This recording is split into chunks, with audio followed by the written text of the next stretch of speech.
Hello. Hello. Hello. So hopefully we've now got everyone on the live stream. We say, if you're listening in, I'm James, and John. That's your cue for you introducing yourself. Okay. In which case, and John's my other colleague that's on the live stream here. So um, uh, today we're going to hopefully take you through some interesting bits of tech. We've got a bit of running into the past just to kick things off. But just to kind of get the ball rolling, I'll give you a bit of a background about both myself and John. I'm James Banfield. I'm one of the co-founders here at Perform It Live. In a previous life, I used to be the head of mixed reality for Nikon or Nikon, depending on which part of the world you're in. So I spent 17 and a half years with that company, learning loads of things, everything from cutting edge pose estimation to robotics and other bits and pieces. And John, if you've got your audio working okay, I'll pass that over to you. Oh, your mic's not on, John. It's a good start.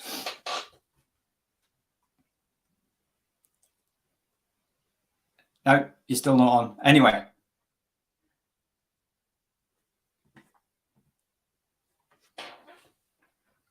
I'm going to move forward. So John's background. John's I'm here. Apologies. Hi. There we go. Hello, everybody. My name's John Dial. A quick introduction to me. I'm CEO and co-founder along with James of Perform It Live. Welcome to our motion capture and animation pioneering the future webinar. I'll just give you a little background about what I've been up to over the last sort of 10 to 15 years. Predominantly my background's been in professional sport, leveraging an array of technology to support the industry that I worked in then, particularly professional athletes, and then partnering with James and a small team to create Perform It Live, which is part of the conversation that we're going to be discussing today.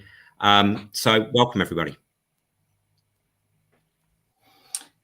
So we would love to hear where people are from on the comments in the chat. So please do kind of give us an indication of where in the world you are. We know we had a few people that were going to be joining very early in the morning their time.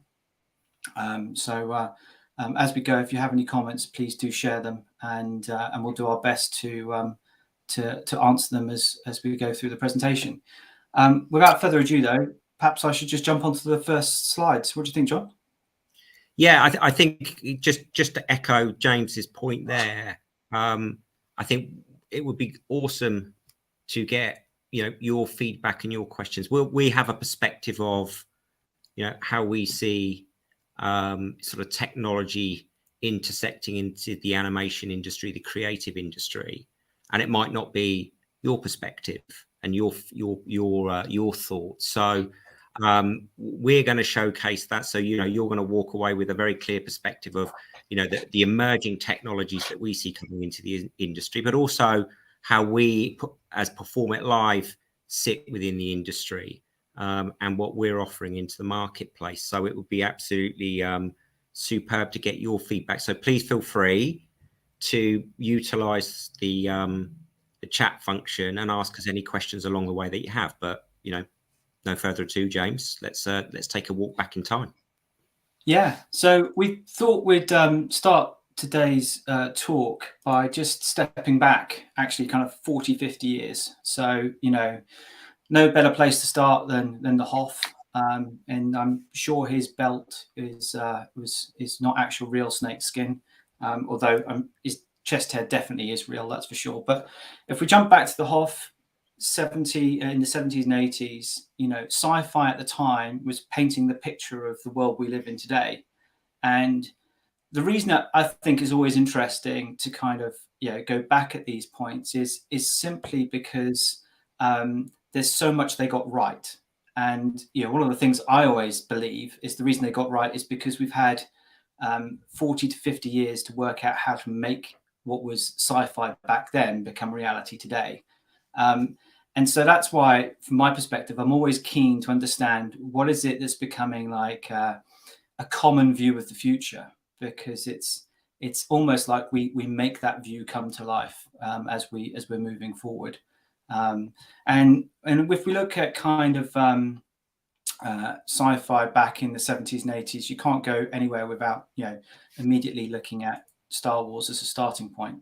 And I'm just gonna, before I get any comments on it, I know Star Wars is like a long time ago in a place far, far away, but it was still kind of projecting a kind of society with advanced technology and the fact that they can move around. But we had interstellar messages that were being Princess Leia is how the story all starts, and that is something that we're very close to today. We'll get some slides on where that's kind of going, but this type of technology back then, this is way before the internet, way before we had kind of cellular phones, certainly not the way we have today.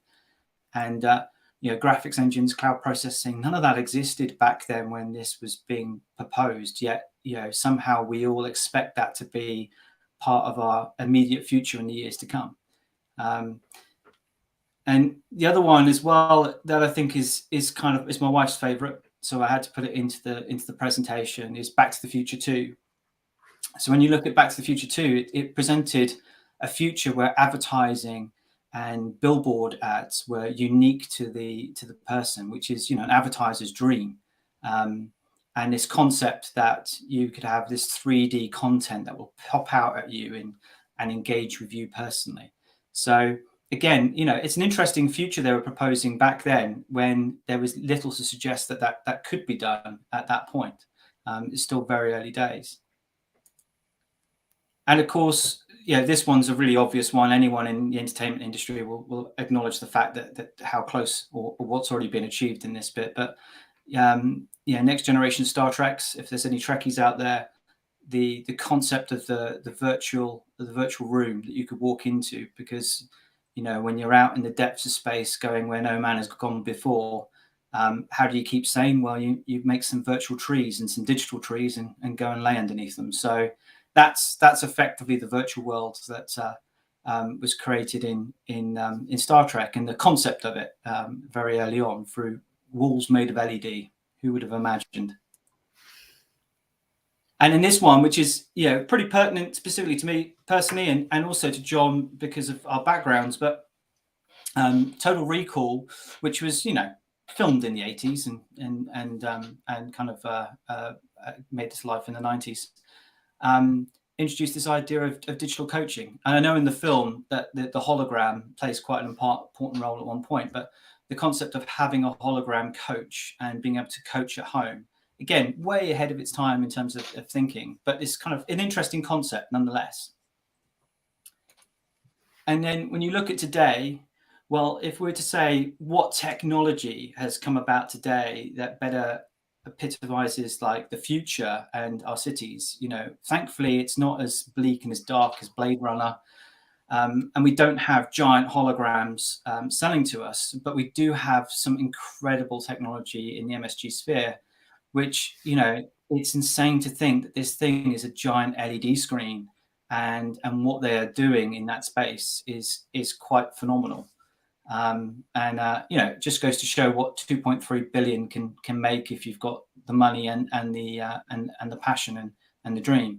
But it really highlights the fact that the cities of today and what can be achieved has come an enormously long way, and we are pretty close to some of those kind of concepts that are being positioned back in the sci-fi of the 70s and 80s. And then that brings us to today. So this is actually my colleague, Pete, who, if you follow me on LinkedIn, you'll know I'll often jest about his activities. So today we do actually have the ability to communicate as holograms. We do have the ability to have virtual meetings, whether in AR or VR. And yeah, that capability is pretty limited. The graphics are mediocre at best. But the concept that we can actually sit there and communicate as holograms exists. And of course, before the holograms, we're all using like the technology today. It's all come in the last kind of 5 to 10 years. Video conference calls, all of this has become the mainstay, and absolutely got amplified during the pandemic for obvious reasons. And I think that technology and where that's going is really fascinating. Again, it's got so many different facets and avenues that we can kind of go down. And likewise, although we don't have giant sharks that will come and eat you, we are seeing now forced perspective billboards. And forced perspective billboards are producing the same effect as what the giant shark is in Back to the Future 2. It's just it done it in a different way. And this now is becoming so common thanks to games engines making it very easy to create 3D content and being able to think about camera viewports and adjusting the frame for that. And this is Piccadilly Square, but there are so many locations around the globe now where you regularly see a forced perspective advert appearing that comes out to you as an individual, as an advertiser. And this is some of my friends over at Dimension Studio. LED screens, what we saw in Star Trek, that is now virtual production. The Mandalorian, how many times have we now seen virtual stages appear in any of our social media feeds, especially on LinkedIn, where a new studio's opened up with an even bigger and brighter screen and more footprint, etc. Virtual production isn't here for the individual; it's here for TV and creating and enabling stories. And although I know a lot of my colleagues will basically say it's not saving money, the reality is it's definitely here to stay, and the technology is evolving so quickly at the moment. It's phenomenal. The thing I love is that technically, if we wanted to, we could actually make the holodeck. If you take the perception of where the person is in 3D space, it just requires a lot of RAM and a lot of data to be driven. A lot of GPUs to drive that data in real time fast enough that you can actually see it from a full 360 perspective. But the fact that it can be done I think is amazing in that sense. And then this is another project kind of hopping back to my life, and this is where my and John's lives kind of crossed over really in golf. So this is from Sky Sports. This is a project where when I was back at Nikon, we scanned the golfers at the Open, and along with our partners Dimension at the time, we were able to replay the golfers' movements and actions in this scene. So what you're seeing here is actually it's a volumetric video, and what this allowed Sky to do was to pause different points of the video to basically make assessments about an individual golfer's swing. And because it's volumetric video, it basically allows you to walk all the way around the subject, just in the same way as what we saw in Total Recall. And this is actually where me and John's paths first met, really. I was doing this project. He was in another project doing golf. And thanks to the British Olympics organisation, the two of us connected, and that's how we first met. I don't know if you want to say anything on your background in sport and golf and sports analysis, John.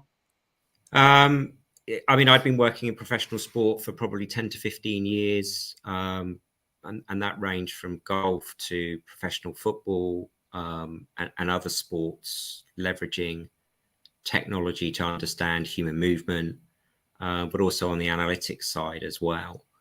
And so there'd always been a real passion and interest of how could we leverage a mobile technology platform that enabled us to deliver information anytime, anywhere in a remote way, without actually having to be in person and connect people together.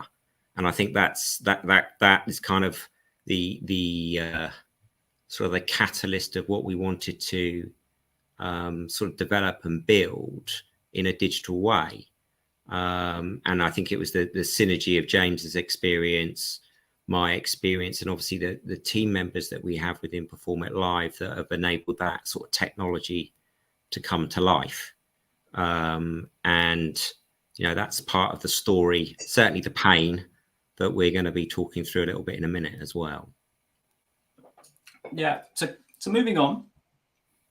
Basically, when we look at the world ahead, what's clear, and we saw it last night with Apple's announcement on the latest iPhone, is we're not beginning, but we're already in this transition from 2D to 3D. And whether you believe in Apple's vision or not, or whether you think that their product will succeed or not, there's time will tell. But one thing that Apple has been really very strong at is always picking growth markets. So even when they've not been dominant, every time Apple plays in a market, it's an enormous market with huge growth potential. And why is that important to us? Why is that important to the animation community? Why is that important to the visual effects community? Well, it means that we're going into a market that's going to expand. So if you imagine anything that we take for granted today that's 2D is going to need to be 3D in the future. And that's effectively what's being presented. And that's not going to happen necessarily straight in 12 months. It could take decades for that whole process to start, but it will start to ramp up and get more and more. And I think the thing that's really exciting is, what does that mean for people in that industry? Well, it means there's going to be new paradigms that we're going to be trying to create, new technologies. And what that also means is that there's going to be an abundance of content that's going to need to be created. And I don't know, John, you were talking about James Cameron the other day and 3D, Yeah, so, we're taking a step back, probably nearly 10 to 12 years ago now. James Cameron, you'll predominantly be familiar with him. He was, talking about the integration of 3D TV at the time, I think back in 2010, and the adoption of that technology at that particular time. And here we are today, fast forward, talking about adoption of 3D technology or transition from 2D to 3D. His perspective at the time then was the challenge the industry faced was how does it create enough content to deliver enough 3D content? Because even if you could convert some of the films that they were actually, making at that time into 3D content, which I think was about 10 films, you would only probably have about 20 hours worth of animation content to deliver onto a 3D TV, which obviously then, as we all know at the moment, 3D TV did not pan out too well. However, that world certainly is significantly changing now, like James alludes to, with the technological changes that are moving very fast into the industry. And I think there is going to be whilst it's not going to be an exponential drive, it is going to be a shift over time from that 2D to 3D world for sure. Yeah, and I agree with you, John. I think the thing that's kind of most exciting about this kind of this shift is that what we'll end up with ultimately is an environment where you can wander around with digital and real life content. And Meta's got a different vision. Apple's got its kind of, they called it Vision Pro, obviously, but their vision's slightly different than Meta's. And there's a lot of other players, and whether Apple succeeds or not, it doesn't really matter, because just look at the categories where they haven't been as dominant as they have been, let's say, with the mobile phones. They're huge categories. To take streaming, for instance, Apple TV is probably one of their weaker products that's gone out, yet the industry that it sits within has had an enormous growth, and is clearly now the way that TV and content moving forward is kind of moving. There aren't that many players anymore that are distributing over satellite and fewer that are doing it via cable. So that's clearly a trend that they got right. And to your point on James Cameron, it's like, well, yeah, it's content. So I think the exciting bit really is that it's very clear to everyone in the industry now that there's going to need to be a drive for creating lots of content, more than we've ever done before. When I was at Nikon, one of the interesting facts that used to come back year on year was that as digital cameras got cheaper and then eventually as phones got better at taking pictures, every year there were more pictures and images taken than there was in the history of all picture taking the year before. And it was that continuous curve that just got bigger and bigger. And now all of us, most of us are complaining about running out of storage because we've taken so many pictures from a point of view of go back 20, 30 years ago, and you may take 36 pictures on a holiday, or maybe a couple of rolls of film, but certainly not thousands, which is quite common these days.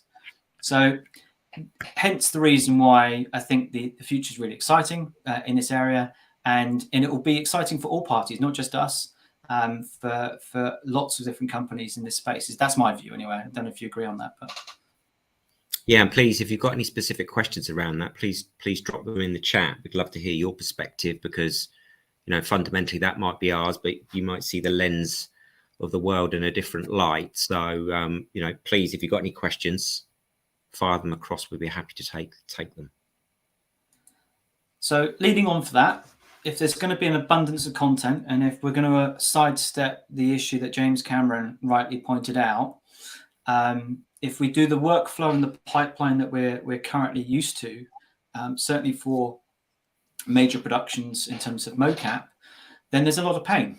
There's an awful lot of pain, and we know this firsthand. John definitely knows this firsthand, because this isn't just a generic picture. This is our old mocap stage. John, I'm going to let you share your pain. Yeah, I mean this particular picture, it's almost like it requires to have polythene on the floor for the bloodbath that occurred. And the context behind the picture is that, our ambition and aim was to create a mobile first technology using motion capture. And to give you context around that, mobile first for us was the ability to create a technology that you could use anytime, anywhere, without restriction on the whole. It was the ability to be able to use that with mobile devices. So that could be a phone or a tablet. It was the ability to leverage the cloud, so we could connect people remotely over significant distance with ease and with good quality. And it was also about ensuring that when we were building the technology, we were able to produce high quality data, because the outcome and the output of the data is really, really important.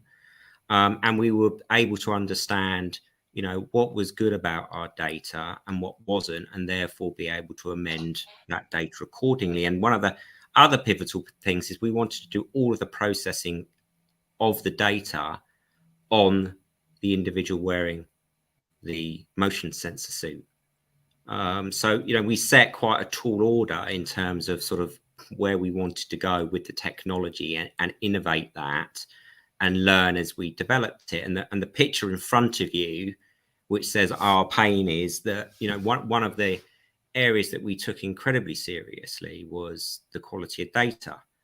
And that's very prevalent today when you think through, the integration of AI coming into the industry and into our world. The quality of data in and out is essential to create, the best output and outcomes. So we spent, I would say, a significant amount of capital creating our own lab that you can see in that picture using Vicon cameras. And then a support team to run the operation, so enable us to collect the data, analyze the data, set up the pipelines, do all the necessary filling when you get occlusions of movement, to ensure that the sensor data that we were collecting and developing from our system actually started to match as close as it could to Vicon.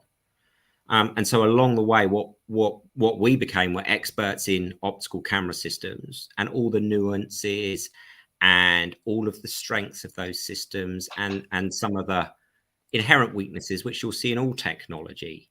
And leverage that data from Vicon to align with the data that we were producing from our motion capture system. which enabled us to understand sensor data really, really well and very clearly. And they're clearly there, understand where there was a match with Vicon, so where we had really strong agreement, and we thought actually that's very strong and agrees. Where there might be an offset, so in other words, where the pattern of data might look the same, but there might be a slight difference in sort of, you know, Vicon saying 10 degrees and a sensor system saying 12 degrees, and or where there was a significant error, a significant discrepancy, which could be at the time down to where a sensor might be located relative to a body position, or how well it was anchored into the system that we were building. So it enabled us to really understand, you know, the high-end gold standard Vicon data, which we then leveraged into our technology, because that for us was the ground truth. You know, good data in and out is imperative, whatever model that you want to deploy in the world and whatever technology you're going to utilize. So we went to, you know, significant lengths to ensure that, you know, the technology that you're going to see our skilled performers use was accurate, reliable, and robust, because the outcomes of that obviously is essentially important for us. And along the way, you know, we had some, some amazing experiences using, you know, this particular system. You know, there's some horrors where we often invited guests in to see captures, and, you know, we would pre-warn them, please don't, you know, go anywhere near the cameras, only for them to literally walk into a camera and effectively, you know, delay a session as they've knocked a camera, and we've had to recalibrate the, you know, the whole platform and go again. And often that happened multiple times. And then we implemented a, you know, very stringent fine system that if anybody actually did tap or get near a camera, they could expect a hefty fine. So we did actually quite well out of that financially. And, you know, so through this journey of developing our technology, you know, we've leveraged the gold standard data, we've aligned it to our technology. But what we've also done is we've integrated other technologies into our tech stack.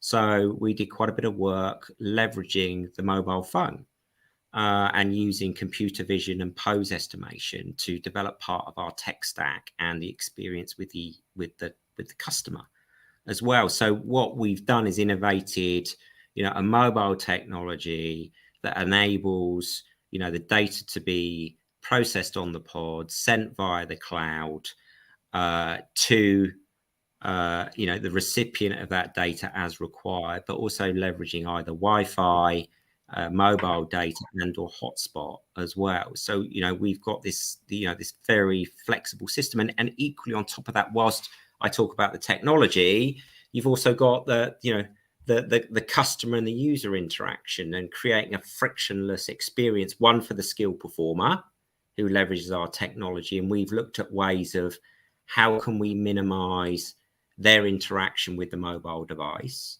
by leveraging, for example, voice interaction, so they can talk directly to the mobile device to get the application to work, to, for example, to start and stop a recording, or sensor taps to start and stop a recording. So we've looked at, you know, historically, where can we remove friction from the experience, and then ultimately for the animator or the director and the creatives, you know, we've done that through, you know, a very simple app integration that means that, you know, as a director and an animator, you don't actually have to touch any technology. You know, we're providing access directly within a frictionless way via an application. So, you know, that's kind of our pain, and it's really shaped our thinking about how could we, you know, improve the technology, improve the experience for our customer base, and, you know, make it far more accessible and user friendly.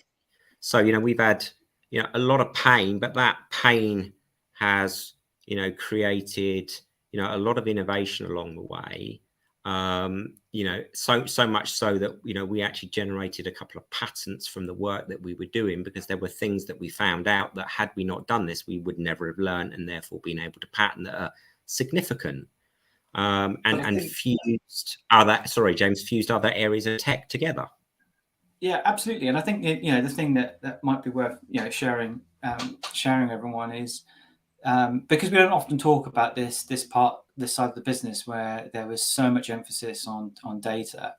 And you know, whilst John was going through some of this pain, I was in a different business doing something else at the time, trying to get real time pose estimation from cameras and having different sorts of pain. And the reality is I was very lucky enough to work with different companies that were doing real time data.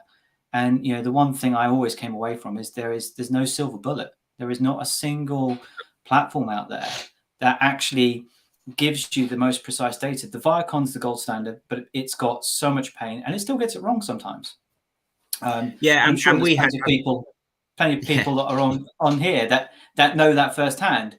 But at the same time, like with I was working with for pose estimation, it was the quality that you could get for an AI engine to be able to get the 3D skeleton out was dependent upon the quality of the image. And a lot of broadcast cameras at the time were wanted to, if you pause the frame on a 100-meter sprint, you have blurry legs. And it's like, well, how do you get, where is the bone? Because the AI system just sees this blur. It's got the top half done, but the blur, because that. So then we're like, well, we need the shutter speeds of the cameras to be much higher to get super sharp frames that we can use for the AI, and and other platforms as well. That's what they have to do. So it's kind of indicative, I think, that the entire industry of motion capture, there's so many different ways of doing it, and one of the benefits of that ways is there's a cost, time, and budget kind of delta trade-off between what you're doing. And and we felt this firsthand because we were putting a lot of money to validate our own data, in the same way that anyone that owns a mocap studio just knows how much it really goes into not just the hardware, but the staff, the location, the cost to heat it, because people don't like being in a cold studio.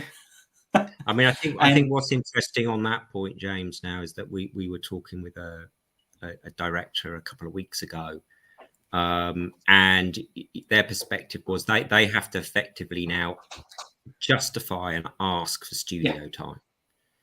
They can't walk in and use the studio like we've presented to you today without a very clear rationale and justification financially of why they need to use the stage, as they call it.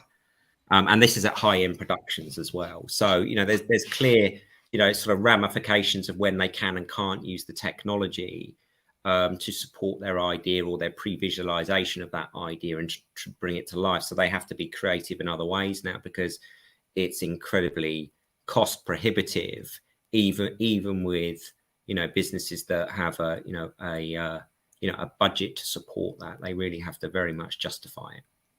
Yeah, completely. And through this pain is kind of where Performant Live started to emerge. So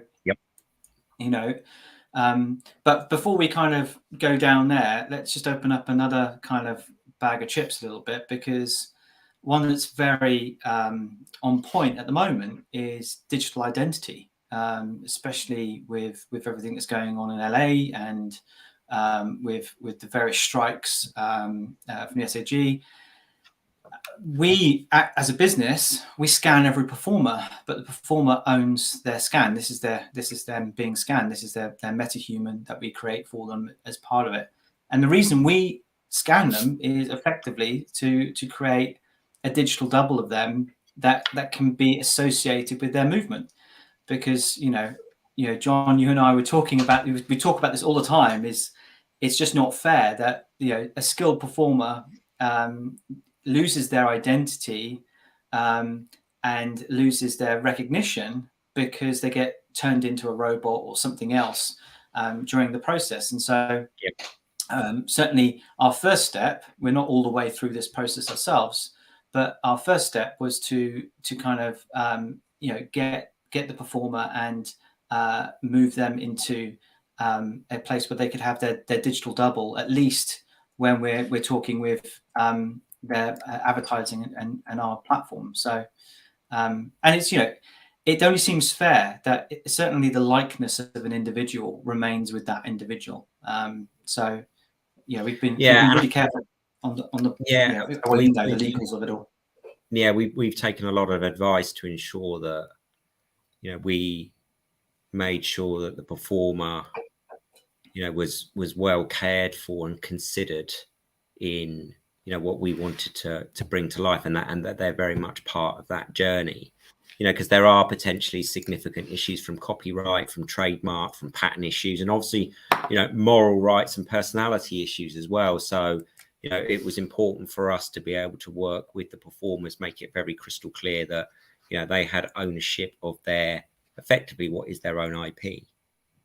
And, you know, to support them, because our mission is to bring this, you know, this skilled talent, these professional performers into the marketplace, because they're exceptional at what they do. And it's very obvious when you see humans move. You don't have to be an expert to know what good looks like, because they make it look so easy. You know, and Uncanny Valley. Exactly. You know, and you can go back to, you know, where I think Benjamin Button's a great example of Uncanny Valley. You know, that film, you know, they were using new technology at the time, but, you know, it was effectively rendering and replicating Brad Pitt.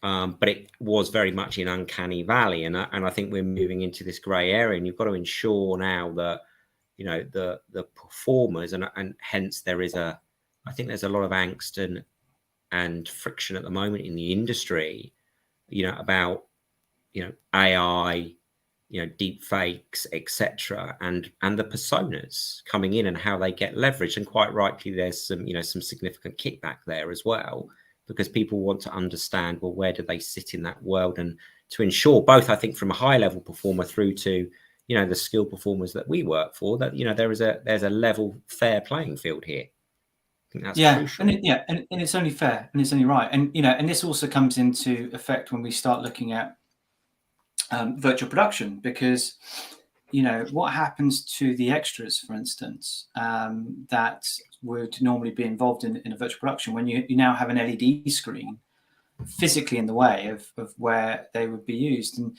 you know, one of the areas that really, I remember right at the beginning in sport, for instance, of the pandemic, how much emphasis broadcasters were putting into any company that had anything to do with real-time crowds, because all of a sudden sport dynamically changed. It lost its atmosphere.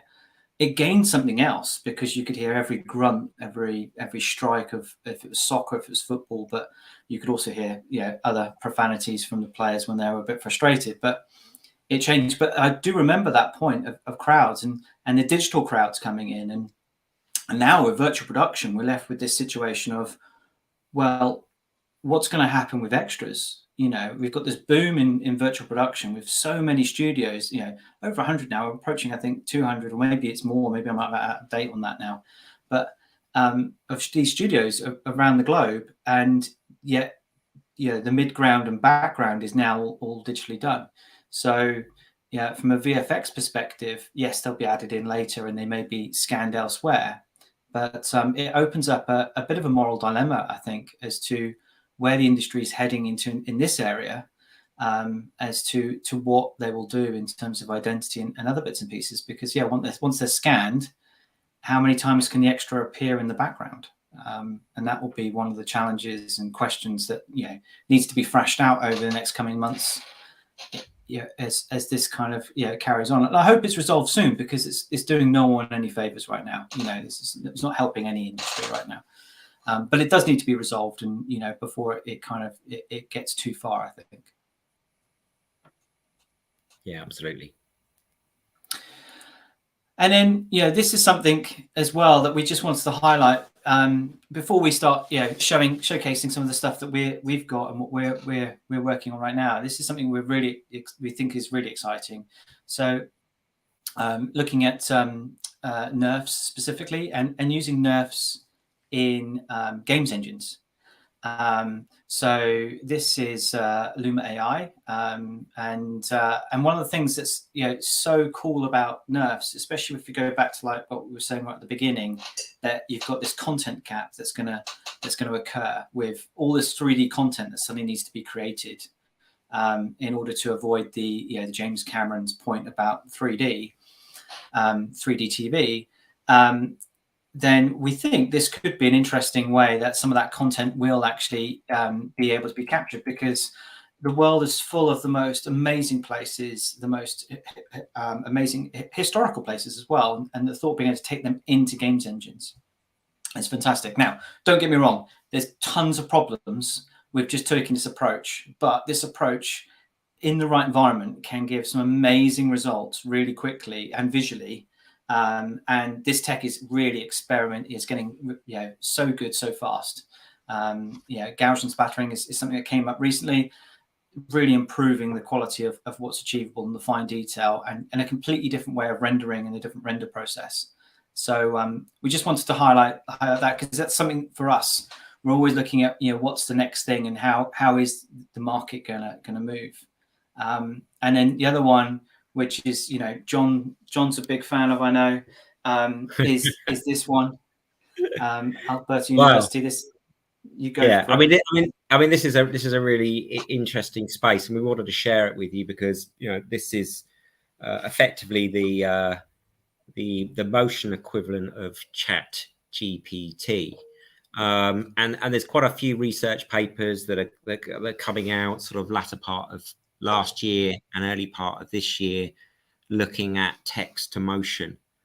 So I think this paper's from Alberta University that we've been sort of looking at with interest. And they've been using effectively a couple of open source motion databases, and comparing it to using a real motion database to compare against sort of text to motion outputs. And it's I mean, it's an interesting technology.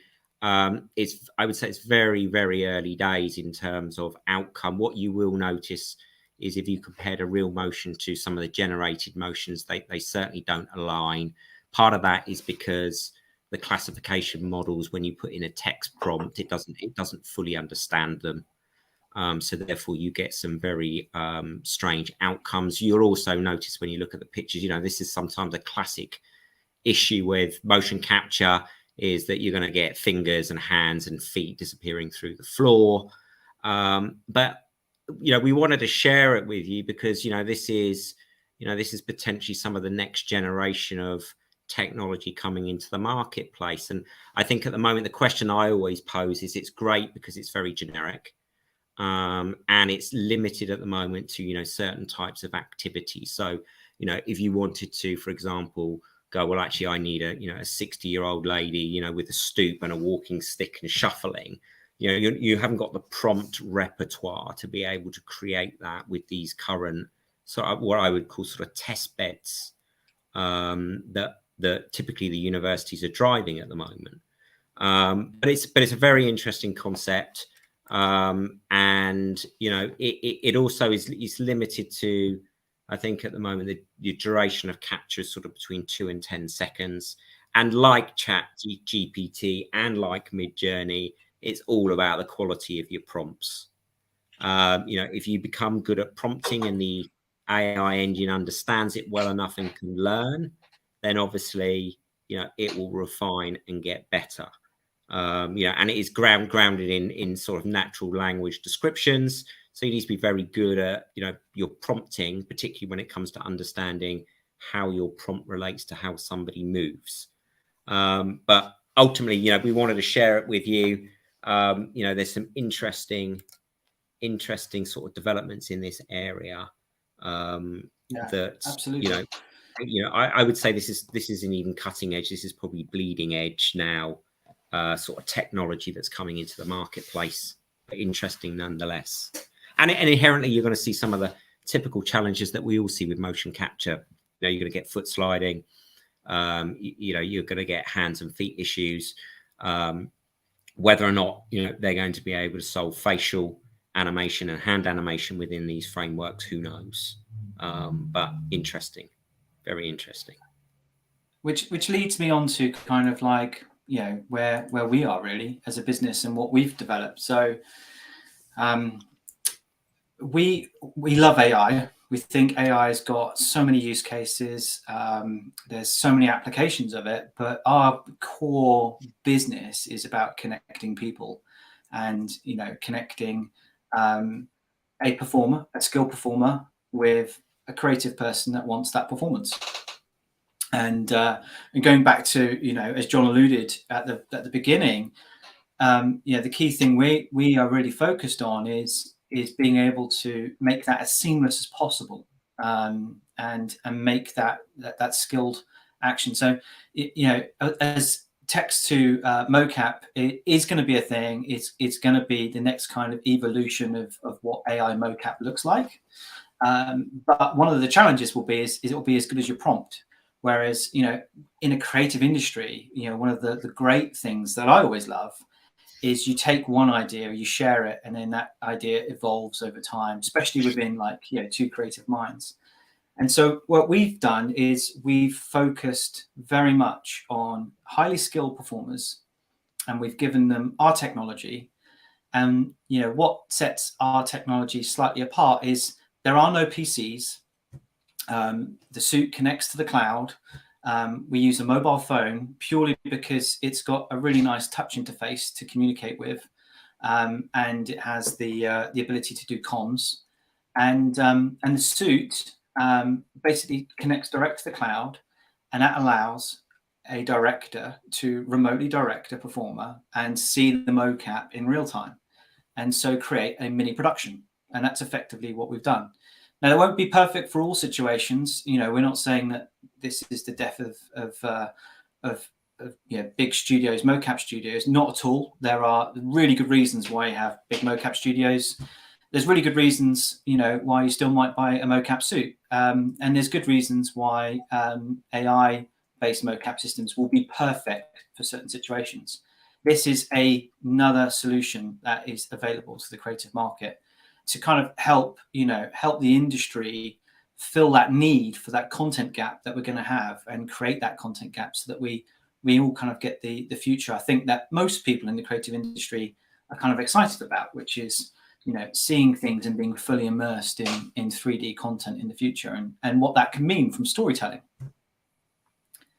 from that point of view. So our focus is very much on seamless connection. I don't know if there's anything you want to add on that, John, before we jump into the next. Yeah, I mean, I'm just picking up a question that James Selwell's posed on the chat. He's saying that, and thanks, James, for posing this. He said this is an efficient approach to save production time and money to produce motion capture for any corporation.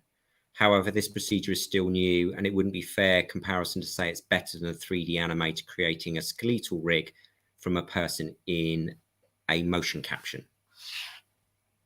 Yeah, I'm presuming he's referring back to the text to mocap area. Yeah, and he's totally right. I mean, on that subject, this is that AI is the very early stages. It's kind of like ChatGPT 2 or earlier, really. But the reason we're highlighting it is that at some point that stuff will come in as a tool. And the key thing here is that we're going to need lots of tools, existing tools, and we're going to need new tools in order to create enough content to fulfill these new devices that will be coming out in the next 10 to 15, 20 years. And that's the thing that's really changed, really, in my view. This is my personal view, is since Apple's joined the party, they've kind of rubber stamped that they too believe this industry is going to be one of the bigger industries moving forward, and that content will go through an evolution stage in the same way that we've seen, from analog to digital in other forms of content. We'll now see 2D to 3D. And so I think text to motion it will be a useful tool, but it will be vanilla. It will probably produce similar effects to what we see in other forms of AI at the moment, including ChatGPT. Is unless you're fantastic at prompting it, you get a really vanilla response back, and it's the the average response of the internet, which it's been trained on. So it's only as good as the data in. And there's another argument as well, which, when we look at things like platforms like Midjourney, where you search, what is a banker, and the type of images it presents, there is some discriminationary challenges that will exist as well, and they'll exist with Mocap, and in that type of platform. So it's not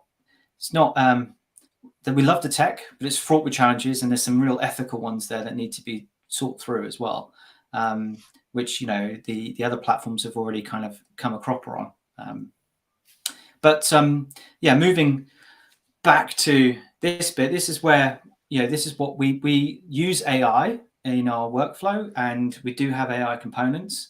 But what we're actually doing as a business is our core technology is connecting a human to another human. We are what we call pro-human in this world, and we focus very much on skilled performers. So our business is about finding people with real talent and helping them to generate additional income from that talent, and doing so in a way that is good for them, but also great for the market. Because if you can remote connect to this type of talent, then you can do so much, and it opens up a lot of doors moving forward. Yeah, and I think just to add to that, James, as well, it's the it's embedding the creatives into this experience as well. We're passionate about driving the community. It's about how can we give the animation industry, in a broader sense, the tools to be able to connect with these individuals, very quickly, very seamlessly, very easily and efficiently, to enable sort of bespoke motion capture. That's Michael. Mika has got a question. How does it work in terms of getting this bespoke service? E.g., what's the time frame to get two martial artists to block out a fight sequence? Or would we need a ballet dancer to perform a certain piece? Do you send reference across before you find talent, etc.? I think we cover some of that, Mika, on the next slide as well. Yeah, exactly, because thanks for the point question. that's being raised is true. Yeah, it's a great question. I've got one from James as well. It's like partnering with do you think partnering with Apple will advance the evolution of motion captures quickly? I think yes, maybe. I mean, if you look at what Apple as a company tend to like to own their entire ecosystem. So yesterday they announced 3D video, which is it's basically 2D video with a depth map that they're getting from the stereoscopic cameras, albeit very advanced. But I think the evolution of the industry is going to be driven by the people at the kind of the coalface, really, those that are looking at these new tools and coming up with really creative ways to tell new stories, to tell old stories, but in a new way. And then, we're not that far away from a future where everything we see will have an element of 3D components to it. And, how we do advertising, how we communicate. So I think, partnerships, yes, are great.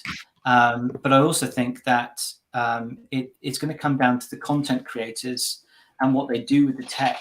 It will really define, how successful and how fast society adopts this. Because without great content, you really just have a platform, and that's what killed 3D. Is it had fantastic content, but not enough of it, and some of the cheaper content it didn't tick enough boxes to get people to fully adopt, and huge costs involved as well. We're getting a lot of questions in, James. If we can't answer all the questions now, because I'm conscious we're getting towards the end of the experience, we'll circle back and answer those directly after this. Yeah. Okay. So I'll move on to the next bit. I'm aware on time as well. We're running slightly behind. So just showing a bit more of what our platform does. If you can hear the audio, this is Andrew. Andrew is being directed by me. John took a shot of this over my shoulder, and this is what it looks like being a director at the moment. So this is our phase 1. Our phase 2 is we're giving the performer more identity. So you'll actually see the avatar of the performer. in phase 2, but in phase 1, which is what's out in open beta at the moment, you are able to basically see the avatar move in real time and direct them. And at the top there, you'll see it says record. So it streams at 24 hertz to give you basically a reference feed, but it records at 1,000 hertz. So you get 42 times more data in the actual recording, which then gets transferred. Normally 30 seconds after the capture stopped, you have a copy of the recording. And the reason that's so useful is it's just got so much more data. So there's, sometimes in the stream you see foot slide that doesn't exist in the actual in the recording. And other bits as well, because you've effectively got 42 times more data points. And ultimately in this scene, you're actually able to directly communicate with the performer as well. So you can talk and pre-viz, pre-storyboard, your vision of what you want and get them to enact it before you even capture. So it gives you a lot of flexibility in the experience. And you get to see some fantastic moves along the way. And this is such an important one for us. This was the first time that we put our raw mocap data and just transferred it onto a metahuman and stuck it in an Unreal scene.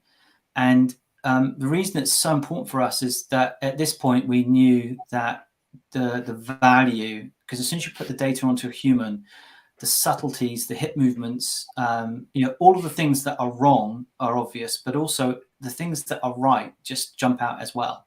And this was for us was a really big kind of like, oh my God, we're on the right direction here. So this was a remote performance that was done.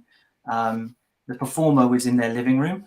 We were in our office and just capturing this and directing the performer. She did a couple of different dances, etc. I'd love to say the audio, but I can't due to copyright reasons. So it just shows the human motion and the movement, and there are lots of things that are wrong in this. This is one of our first captures, but at the time it really highlighted some of the stuff that was right. So it was really exciting. And this is more recent. So this is another one of our performers. And this is basically, you see sometimes on my LinkedIn feed, we're showing off the avatar. At the moment, we have the body, but we're also working on hands and face. And this is something that has huge potential, we think, in the future, which is, how we engage with actors and how we direct actors. And once you give them an identity and a persona, and a stage, a virtual stage, then there's a lot that can be done. And I'll jump on to the next bit, which is the most obvious thing, because at the moment we're looking at one actor, one director, which is what in our open beta is what we can do.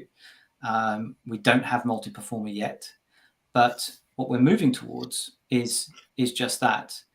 And these are our performers, and we're moving towards the ability to do multi-performer. So we're supplying the performers with the capability to see each other, and that will allow them to not only be directed remotely in a really immersive way, but also be able to work with other colleagues, other artists. So our goal is to be able to have a performance where we have a director somewhere in the world and we have actors somewhere else in the world, and they are responding to the direction of the director, but they're able to perform off of each other as characters. And this is this kind of like connecting humans to humans and that creative process. And this is something we're right in the middle of at the moment. So the ability to connect people. And the reason that this is so important is because our performers can be anywhere. A lot of them they're working on films, or some of them not at the moment, but TV and theatre and other productions, commercial adverts, etc. And so what they do is they're able to take their suit and connect remotely with someone whilst doing their job. And this is like an additional form of income for them. But it also means that we're able to basically do shorter bookings, which is one of the reasons why we're able to kind of create a micro production of sorts.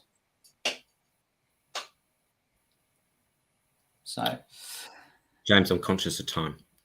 Yeah, let me just go. So let me go to the last kind of slide. We'll wrap up, and thank you everyone for their time.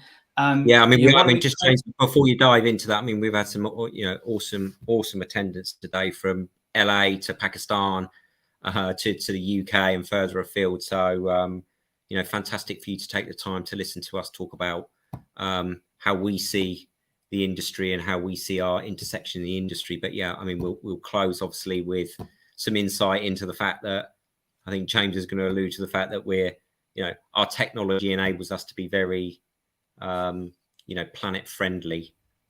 James, so please carry on.